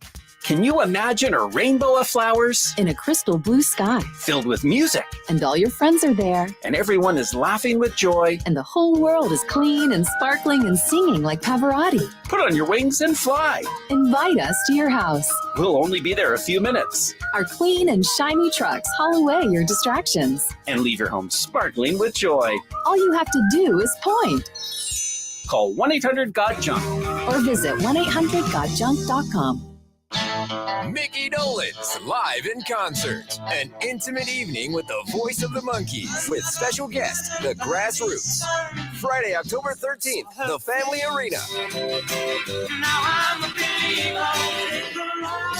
Singing his biggest hits and sharing the stories and songs that rocked a generation. Mickey Dolenz. On sale now. Tickets available at the Carroll House Furniture Box Office located at the Family Arena or Ticketmaster. Cause you're my special thing. Ruben Studdard and Clay Aiken. 20, the tour. Reunited 2 decades after their storied run on American Idol. Ruben and Clay. Friday, October 27th at the Family Arena. Tickets on sale now at the Carroll House Furniture Box Office located at the Family Arena or at Ticketmaster. Ruben Studdard and Clay Aiken. YMCA camp counselors get to laugh, play, and lead youth in meaningful camp experiences. Be outside. Be in charge of the fun. That's a summer job with benefits. Hiring for day camp, Y Camp Lakewood overnight camp, and lifeguards. Visit gwrymca.org. Are you suffering from hearing loss, but you're afraid that hearing aids will make you look older? The Better Health Institute in Washington, D.C. says this is one of the top myths surrounding hearing loss. But the fact of the matter is, nodding your head and smiling when you have no clue what someone is saying is going to make you look much older than the largest hearing aid. So it's important not to use this as an excuse. It is important to see a clinical audiologist. Hi, this is Charlie Brennan. I recommend Dr. Colleen Bosler at the Audiology Center with 3 convenient locations, Creve Coeur, Florissant, and in St. Peter's. Dr. Bosler is an expert on the latest technology, and she carries and services the top hearing aids. Plus, I've known her for years. She cares deeply about her patients. Make an appointment today. Call 636-441-7470 or visit online, theaudiologycenterstl.com. Welcome back to the Gray Bar Sports on a Sunday morning. Goldschmidt swings and he hits a drive. He hits a slammer. Gray Bar, your distributor for electrical and datacom needs. Billikens win! Billikens win! Once again, from the Stifel Financial Sports Studio, Tom Ackerman.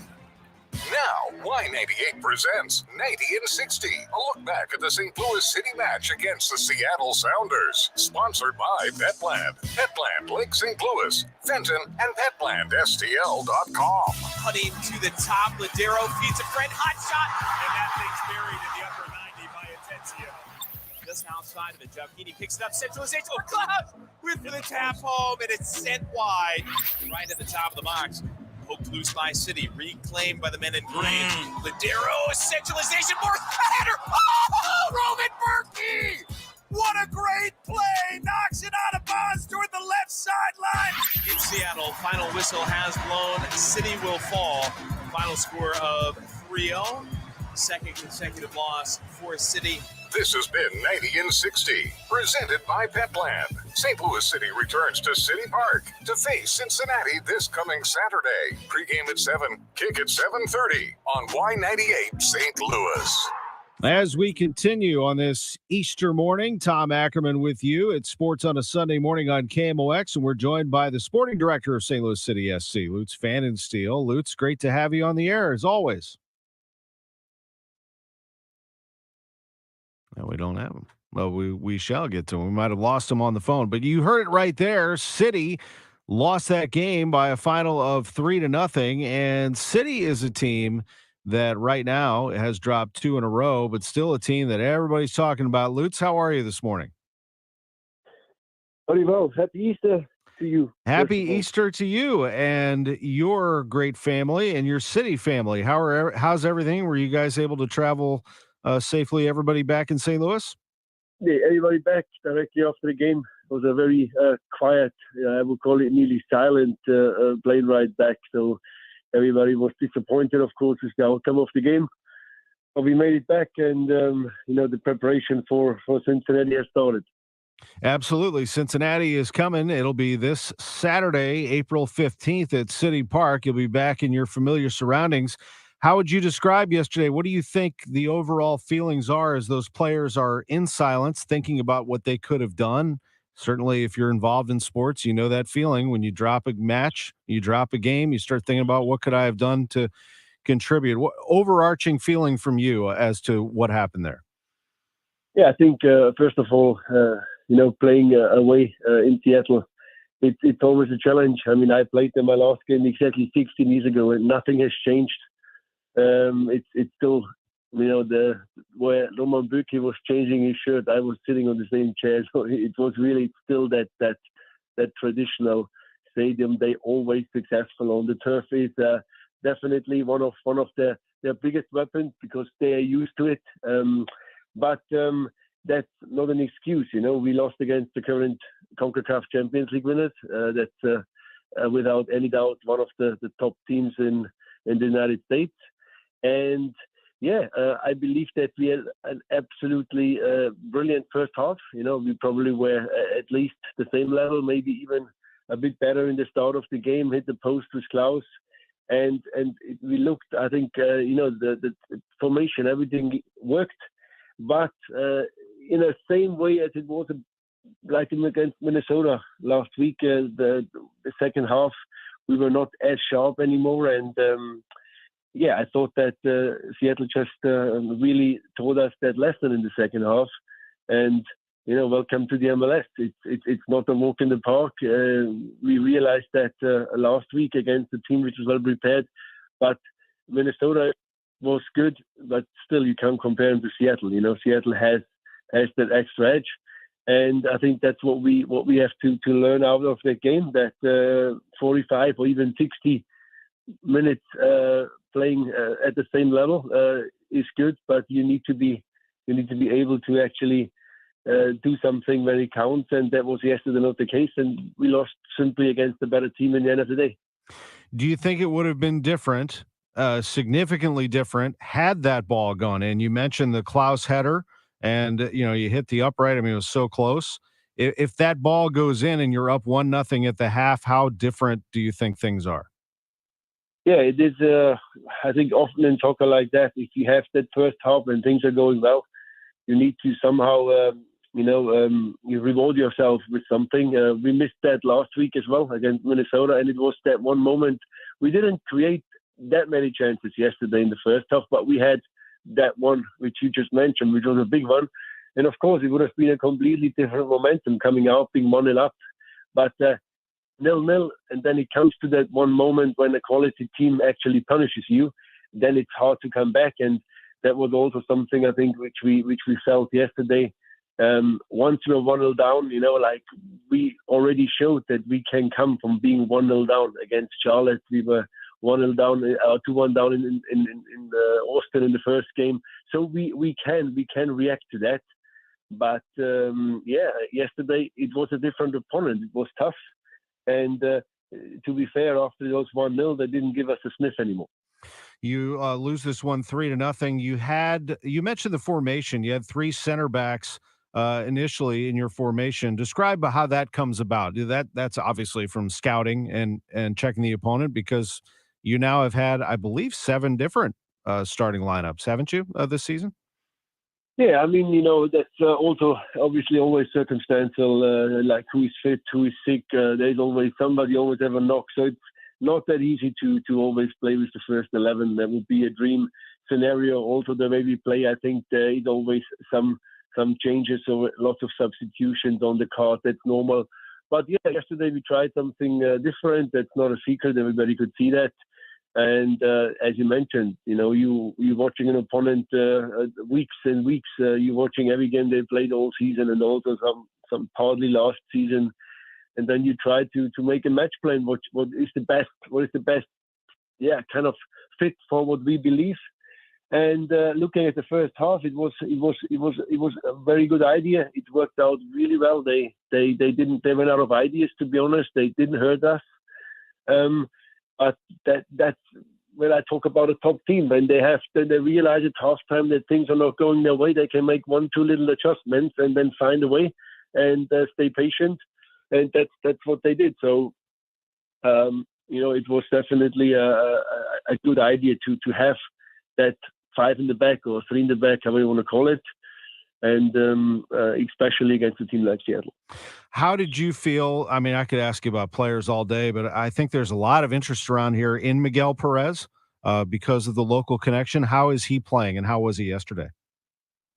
Yeah, I mean, he's a player which knows exactly his position. He's very smart, I think, for his age of 17 to hold his position in midfield. He wins lots of one-on-one, so he's a hard-working kid exactly there in the middle where it's important to grind and kind of close that dangerous areas.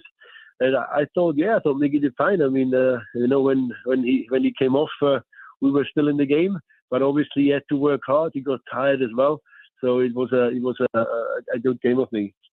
When you look at how this team is constructed and you look at depth, I mean, we just illustrated right there some of the depth that you're able to do there. And right there in Miguel Perez, there is enough depth in the midfield. How do you view just also the long haul of a season? How do you get your team built for a 34-match season? It is a long season when you really think about it. Yeah, I mean, let's put it this way. I think when we started to finalize the squad, nobody thought that Miggy will get that many games already that early, because he's a rookie. He's a completely young player, but in preseason he showed what he can do. So for many people, unexpectedly, he already have now. He played 5 out of I think he played 6 out of 7 matches, at least some minutes, which is unbelievable. And I mean, this is what we want to do. We always said we want to give local boys or our academy boys opportunities in the first team. Miggy is the best example. He grabbed that chance, and obviously he wants to keep on playing. So that's a great setup to have. I think probably, as you can hear, I mean, I'm not in a very good mood today, which is pretty normal because I hate losing. But I think we need to really realize, and it's not just we as players or staff, but also everybody who watches, that It's not, you don't just fly into Seattle and have a cup of coffee and fly away with 3 points. It's not that easy. There's bigger and better teams than we are have tried that and badly failed. So I think it's good to realize reality. And reality is that we are a brand new team. Reality is that we are an expansion team. But reality is that we had an amazing start. And with 7 games played and won 5 and lost 2, I think that's a better start everybody expected. So we shouldn't really be too upset about it, but obviously learn what went wrong yesterday, or what did Seattle do different than other teams, and get focused. And yeah, it's a very, very long season. It's 34 games, so it would be far too early. And if you remember 2 weeks ago when we had 5-0, I also said, hey, it's a long season. Let's not get too emotional and too euphoric here. It's we need to learn. We need to get our experiences, and we need to grow as a group from game to game. And sometimes you're learning from a loss, Tom, like yesterday, more than walking away with a 0-0 or something like that. So I look into the positive part as well. And there was definitely some learning moments yesterday. And let's hope we can actually use that moment for next week's game against Cincinnati, which is probably at the moment a team which is just as good as Seattle. And City has established a philosophy and a direction, and I would not anticipate that they're going to stray too far from that. You can already hear that in the voice of Lutz Pfannenstiel, and I really appreciate the perspective as well. It is a long season, and looking at it from that lens, it is the next game, and Cincinnati is going to be here on Saturday, and they are already underway preparing for that. Thank you very much for the visit. It's always great to chat with you. We'll have Bradley Carnell on tomorrow morning. We look forward to that as well, Lutz. Have a great day, and happy Easter. Happy Easter. Great to visit. Lutz Pfannenstiel with us, sporting director for City. We'll take a break. The man in charge of the St. Louis Cardinals is John Mozeliak. He's the president of baseball operations. He's up next. Cardinals in Milwaukee with pregame on the way in about 45 minutes. Back after this. KMOX at your service weekend, sponsored by Air Comfort Service Heating, Cooling, and Installation. Katie Collier, owner of Katie's Pizza, turned a Kickstarter campaign into a pizza legacy. She shares her story on our latest podcast, PNC C-Speak, the language of executives. During COVID, Katie's Pizza continued to beat the odds, creating a thriving frozen food business and now working on a third location. PNC C-Speak shares the stories and innovative approaches of successful business leaders to give you ideas that spark growth in your business. Listen today at KMOX.com/PNC C-Speak. PNC C-Speak, the language of executives.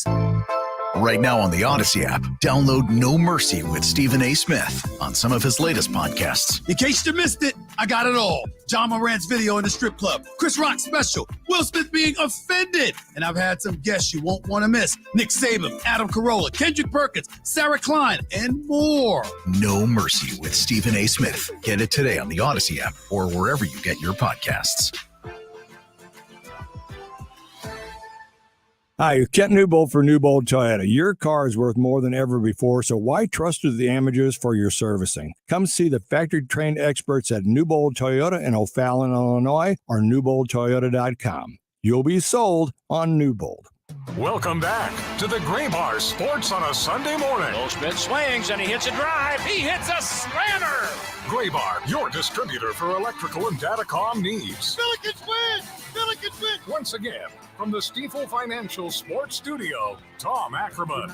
Cardinals as we play in the third. Next delivery to Arenado's hit high and deep down the left field line, and this one stays fair. It's a big fly for Arenado, his 300th of his career, and the Cardinals now lead 4-0. That was a blast by the Cardinal third baseman. And they'll have a nice celebration in the Cardinals dugout. A big hug from Oliver Marmol. 300 home runs is a big deal. Big moment it is for Nolan Arenado. Here are the names: Stan Musial, Gary Gaetti, Jim Edmonds, Troy Glaus, Paul Goldschmidt, Albert Pujols, and now Nolan Arenado. These are the players to hit 300 career home runs as members of the Cardinals. The man who brought him here is John Mozeliak, the president of baseball operations. Happy Easter, Mo. How are you? Happy Easter. I'm doing well. Thank you. What did you think of that yesterday, that moment for Nolan Arenado? Well, obviously it's a big deal.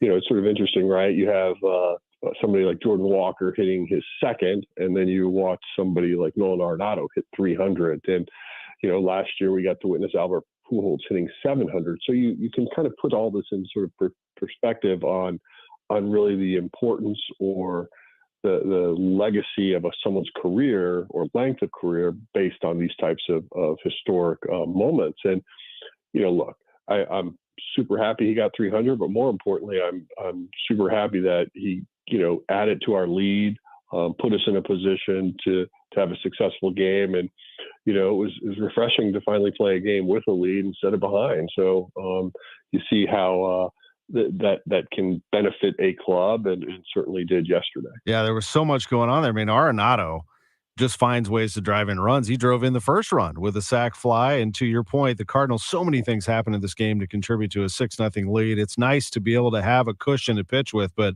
I don't care if that game was 0-0. Jordan Montgomery was dealing yesterday. It's exactly what you needed, wasn't it, to get a start like that?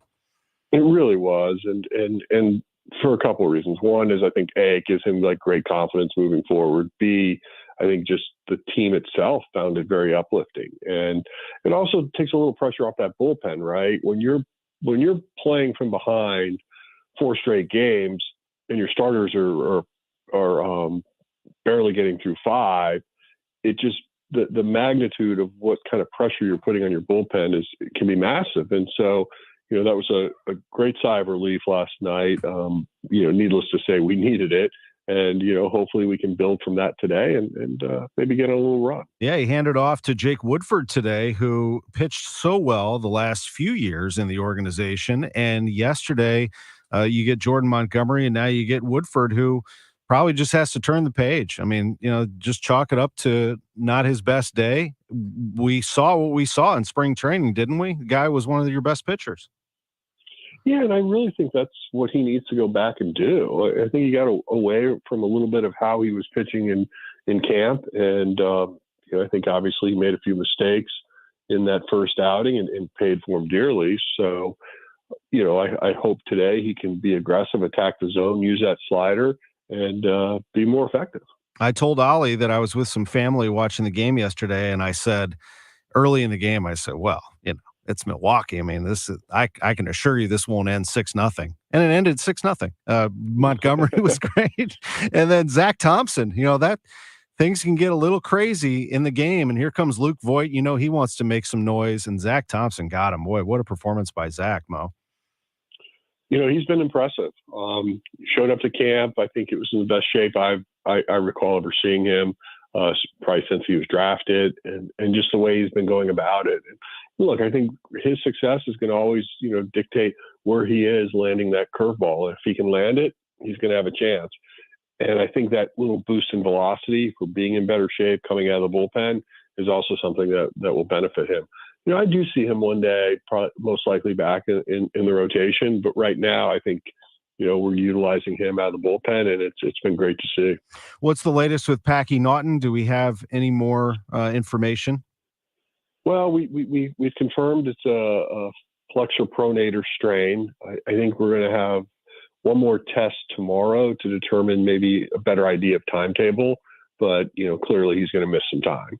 And Genesis Cabrera jumps right in. He's the pitcher that Naughton beat out, basically, for one of those spots. Andrew Suarez was also in contention, I thought, as a lefty reliever. But to have Genesis Cabrera back, what do you think about Cabby? Well, I definitely think, going back to your point, it was a very competitive camp. I do think when these guys were at the WBC, we just really weren't able to get the looks that we were able to get with guys that stayed in camp. But I will say, Cabby's gone down to Memphis. He's thrown the ball really well. And so, very confident that he can be a positive addition to our bullpen moving forward. Continuing the injury report, if you don't mind, Adam Wainwright, some positive news on him so far? Yeah, I think so. Right now he is able to throw light pens. I think he's going to ramp that up a little bit more this week, and we'll have a better sense of when his possible return is, or possibly even how to start thinking about a rehab assignment. So fingers crossed that he can keep progressing the way we're hoping. That'll be an attractive option for people who are wanting to catch Waino pitching if he does in a rehab assignment. What about, speaking of rehab assignments, I saw Paul DeYoung was starting to do that. Are you getting good returns on him so far? He's playing. He's pain-free. I think he'll ultimately play one more game today, off Monday, and then hopefully be able to join Memphis this week. So if that's the case, then you can start really putting him through the test. And Lars Nootbaar, is he getting a little bit closer? I think he's going to go back to hitting on Monday, so tomorrow, and then I think we'll have a better sense of what that looks like, and if he'll be someone that can ultimately just come back after his 10 days, or will we have to do some sort of rehab assignment with him? So that's a little bit of a TBD, but hopefully we have a better gauge on that sometime tomorrow or Tuesday. Gotcha. I appreciate all that. There's also this. As his sign, working with Caratini, and that ball's hit hard to left field. Over the head of the left fielder, and it's over the wall. A home run for Jordan Walker. A 2-run shot is second as a big leaguer, and the Cardinals lead 6-0. He starts his career with, by the way, that ball was absolutely scorched. He starts his career with 8 straight games with a hit. He has an 8-game hitting streak. He's 20 years old. The youngest person to do that before him was a guy named Ted Williams in 1939. That's an incredible company. Jordan Walker destroyed that ball yesterday, and I kind of wanted to go back to the first time that you saw him hitting the ball with that kind of authority, and when you knew, because I could hear it in your voice when you told us about Jordan Walker, that he was going to be special. Well, I do think the modern game's a little bit easier to look at in the sense that we have measurable outcomes, right? When you can tell how hard someone hits the ball, that's different. Now, when you go watch Jordan Walker out on the backfields hit, and you don't have all that technology around you, you certainly understand just by the sound of it, it's different. But at a very young age, well, they are still as young, but when we first had him, he was competing in that pandemic camp, COVID camp down in Springfield, really against AAA pitchers and big league pitchers. And at 18 or 17, he's holding his own. So, that was sort of eye-opening to us. And then, of course, he went on to have the successes he's having. The crazy thing about him is ultimately if he starts learning to lift the ball, like that home run yesterday, I think it was a 20-degree exit velocity, launch angle, which is most people just can't hit balls out of the ballpark like that. But when you hit it 110 or 111, you got a chance. And that's what he does so well. And so it's great to see how he's swinging the bat. He's a really intelligent young man. So I think he's able to, move on, turn the page, but still learn as he's going. And, look, he's got great mentors on this club and he's embracing that. And so, yeah, I think he's been a really exciting player to watch. And needless to say, I think his future is incredible. That's a great illustration of his swing and his ability to adjust. Also, like, we didn't make a big deal out of this. I don't think anybody did because it's spring training, but he, was murdering baseballs early when he was facing a lot of fastballs. Then you could see as pitchers are starting to shape their breaking stuff, those numbers went down a little bit. And here he is, he's hitting breaking balls, Mo. I mean, he's adjusting right before us. Yes, he's definitely making those adjustments in game, in at bats, and that's great to see. I mean, look, there's always going to be learning curves, right? I mean, even the best players in the game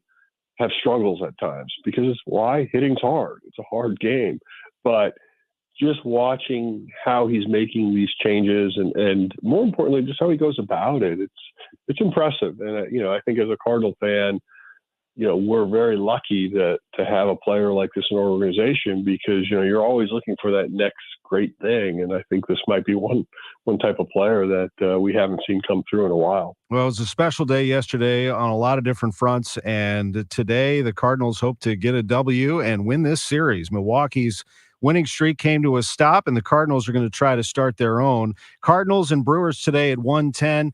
Happy Easter to you and your family. It's always great talking baseball with you. I hope you have a great day and a safe trip beyond today. Thank you, Tommy, and happy Easter to all. Be well.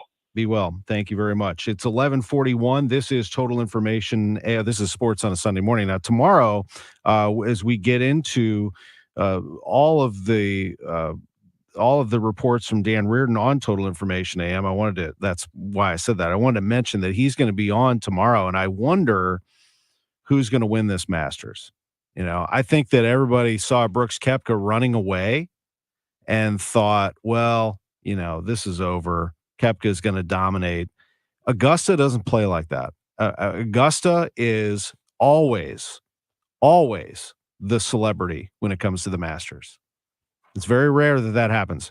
The Augusta National is the celebrity. It's the feature, and everybody else plays around it. Justin Thomas just tweeted something I thought was really interesting, because Koepka leads this thing at 11 under, keep in mind. And John Rahm's at 9 under, and they're going to tee off in about a little under 2 hours. Justin Thomas just tweeted, I think minus 13 wins outright. Think about that for a minute. Koepka's at 11 under, hasn't teed off in this final round yet. Justin Thomas just said, I think minus 13 wins outright. Minus 12, a playoff. He says, few guys make a run with some early birdies. Wind will make it challenging. But Sunday at Augusta yields plenty of opportunities to make some noise. We shall see. That's from Justin Thomas, who missed the cut. He is not part of this. He shot 4 over and did not participate in round 3, which ended just a little while ago with, again, Brooks Koepka 2 shots better than John Rahm. And right there is Victor Hovland, who is 8 under. So he's 3 shots off the lead. It's a 3-man race down the stretch at the Masters, unless Patrick Cantlay, who's at 6 under, wants to make a little noise himself. It's Koepka and Rahm and Hovland and Dan Reardon at Augusta next. Hi, St. Louis. This is Don Chamberlain, best-selling author from right here in the St. Louis area, and I want to tell you about a new Hollywood documentary called The Baby Boomer Dilemma. In this film, economists and Nobel Prize-winning PhDs from Wharton, MIT, and Stanford share a strange concept I call the retirement discount. It can potentially give you more retirement income with the same dollars saved, and your principal is never at risk from market declines. Even people who are currently on track have shifted money to this strategy because it could increase their retirement income or may allow them to stop working years sooner than they expected. So if you're over 50 and want to learn how you could potentially get bigger retirement with less money, call and get the free copy of this brand new movie. That's a $30 value. But when you call today, you get it completely free. Plus, I'll include a copy of my new book, Crash Proof Wealth. I'll even cover the shipping and handling. No credit card required. 1-800-807-3838. That's 800-807-3838. 1-800-807-3838. Broadcasting from the Underline Three Lawyers. GetJim.com studios. KMOX. Seems like the last few years now, the violence, the hate, the anger is growing. I'm going to try to keep this as upbeat as possible, but to all the police officers, I want you to know we have your back. Not to forget about the fire or EMS, first responders, and definitely not our military. You all put your life on the line. I can't tell you. There's not a word I can say. Thank you is just not enough. And I believe 99.9% of Americans respect what you do. Do whatever you have to do to get back to your family during your shift. From my family to your family, and I think I could speak for overwhelming majority of overwhelming majority of human beings. Stay safe, and thank you for protecting us and doing what you need to do. Amy Marks Kors and Chris Ranji here. Join us Tuesday, April 18th at the Center of Creative Arts as KMOX presents a conversation with CBS Chief Washington Correspondent Major Garrett. Major will be there to sign his new book, The Big Truth. You can pre-purchase your copy at Left Bank Books or the night of the event. A conversation with CBS Chief Washington Correspondent Major Garrett, Tuesday, April 18th. The event is free. You do need to reserve your spot, though. For more information and reservations, KMOX.com/events. If you need a new garage door, this could be your lucky day. Entries are now open for the $2,500 sweepstakes at Overhead Door Company of St. Louis. A winner will be chosen at random to receive $2,500 towards a new garage door and opener of their choice. You can't win if you don't play. Deadline to enter is April 30th. Enter at overheaddoorsstlouis.com. That's overheaddoorsstlouis.com. Good luck. Maybe we'll see you at our next installation. Hi, this is Steve Butts with the Crawford Butts Insurance Agency. I know we're all experiencing sticker shock when you get your insurance premium. Now more than ever, you need an independent insurance agent to find the best value for your family's insurance needs. Crawford Butts, family owned and operated for more than 60 years. Please give us a call at 314-752-2500 or at crawfordbutts.com. Join us at Odyssey as we all do our one thing, together millions of things for our planet. We'll be planting and cleaning up at Tower Grove Park from 10 to noon on Friday, April 21st. It's our one day, one thing. Tower Grove Park is a National Historic Landmark park featuring grassy meadows, 7,000 trees, and flowers that make Tower Grove Park an important urban green space in the heart of South St. Louis. What's your one thing? Join us one day, one thing at Tower Grove Park, Friday, April 21st. Check out our station website for more details. For everything online, it's Odyssey.com. Download the Odyssey app and listen to KMOX for all the news, sports, talk, and podcasts that move you.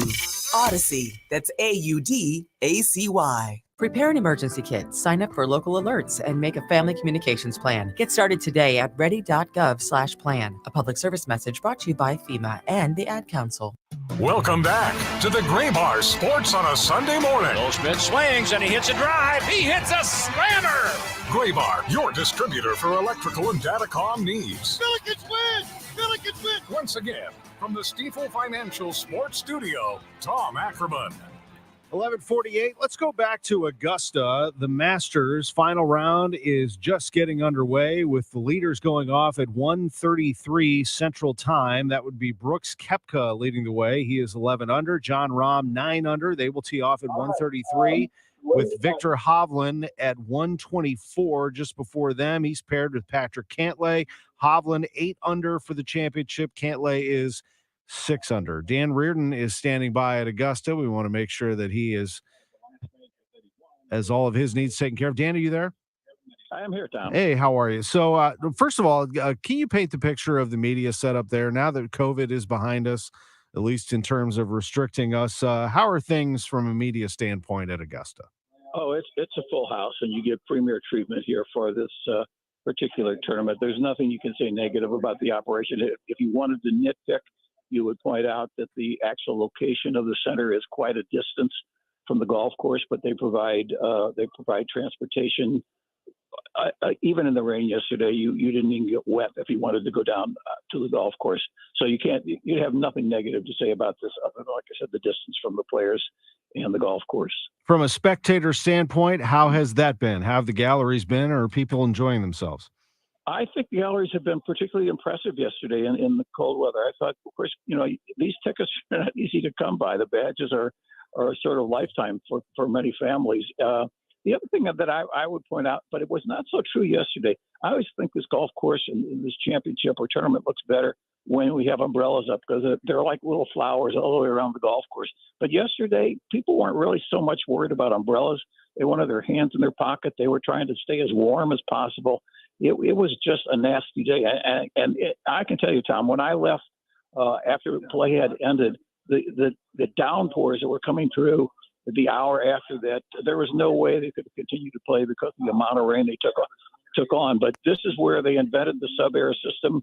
That's an ability to vacuum the water out of the greens. This is a hilly golf course, so the water will roll off most of the hills. So if any place is suited to have the kind of weather they had late Friday and all through Saturday and have a good round on Sunday, Augusta is the place to be. Right now, you have partly cloudy skies in Augusta. It's 57 degrees. Looks like you're going to get up to about 62 or 63 by the time this final round is over, and somebody is going to be slipping on a green jacket, and they are going to have their lives changed because we're likely to get a first timer, aren't we?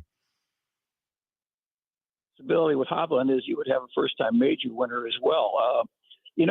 I will say that Hovland probably, even though he's only one stroke behind Rahm, is the toughest fit. But I'll tell you something about Hovland. He has only 2 bogeys on the final 9 holes over the first 3 days of the championship. He's 7 under over the last 6 holes on the championship. So if he is in position on the back 9 after they get past, let's say 12, the par 3, Hovland could be particularly dangerous because he has a comfort factor that goes with him. But, he had a great opening round shooting 65. He had 5 birdies in a row on this third round. Those, I think, are streaks. And I don't know that necessarily Sunday at Augusta is given to streaks. It can be. I think you could probably say that happened with Charles Schwartzel, but I don't think this is a tournament that's won by streaks. I think it's a little bit of an endurance contest. And that's why I really look closely at Koepka and Rahm as putting on the show. I still am amazed how young Rahm is. He's only 28 years old. It seems like he's been around a lot longer than that. He's won 10 times on the PGA Tour. He's won 1 major. That was a U.S. Open. Best finish at the Masters was in 2018 when he finished 4th, Dan. Just in terms of players in the world, he's one of the absolute best and is considered now a favorite for pretty much every tournament he plays in. And so let me give you the script. I played around with the numbers over the first 3 days. Let me give you the script for Rahm.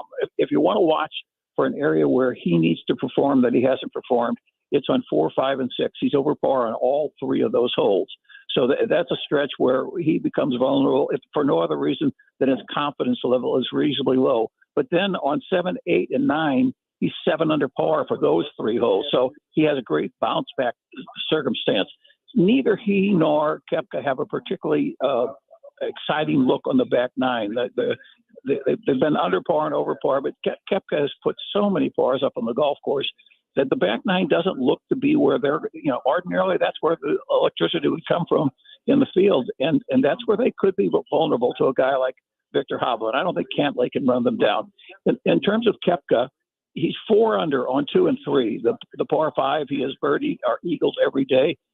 He's the same way on 8. His money is built on those par 5 holes on the front 9.